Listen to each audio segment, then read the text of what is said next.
গত বছরে ছাত্র জনতার তুমুল আন্দোলনের মুখে দেশ ছেড়ে ভারতে পালিয়ে যান সাবেক প্রধানমন্ত্রী শেখ হাসিনা। অন্যদিকে দলটির একটা বড় অংশ পার্শ্ববর্তী দেশ ভারত সহ বিভিন্ন দেশে পালিয়ে যান। ছাত্র জনতার আন্দোলনে বিতর্কিত ভূমিকা সহ বিভিন্ন ইস্যুতে একের পর এক গ্রেফতার হতে থাকেন দলটির বিভিন্ন পর্যায়ের নেতাকর্মীরা। অভ্যুত্থানের পর অন্তর্বর্তী সরকার গঠিত হলে নিষিদ্ধ করা হয় ছাত্রলীগকে।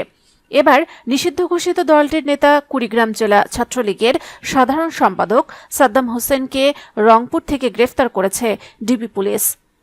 বুধবার সন্ধ্যা 7:30টার দিকে রংপুরের জাহাজ কোম্পানির মোড় থেকে সাদ্দাম হোসেনকে গ্রেফতার করা হয়। এ বিষয়টি নিশ্চিত করেছেন কুড়িগ্রাম ডিবি পুলিশের ওসি। পুলিশ জানায়, গোপন সংবাদের ভিত্তিতে কুড়িগ্রামে জেলা গোয়েন্দা শাখা পুলিশের একটি চৌকস টিম গোপন সংবাদের ভিত্তিতে রংপুর মহানগরের জাহাজ কোম্পানি মোড় থেকে সাদ্দাম হোসেন নয়নকে গ্রেফতার করে।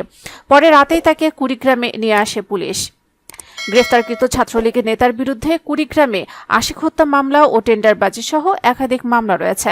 কুড়িগ্রাম জেলা পুলিশের মিডিয়া অফিসার ও ডিবি পুলিশের ওসি মোজাফফর হোসেন বলেন, কুড়িগ্রাম থানায় একাধিক মামলার পতিত আওয়ামী লীগ সরকারের দোসর নিষিদ্ধ সংগঠন জেলা ছাত্রলীগের সাধারণ সম্পাদক সাদ্দামকে রংপুর মহানগর এলাকা থেকে গ্রেফতার করা হয়েছে।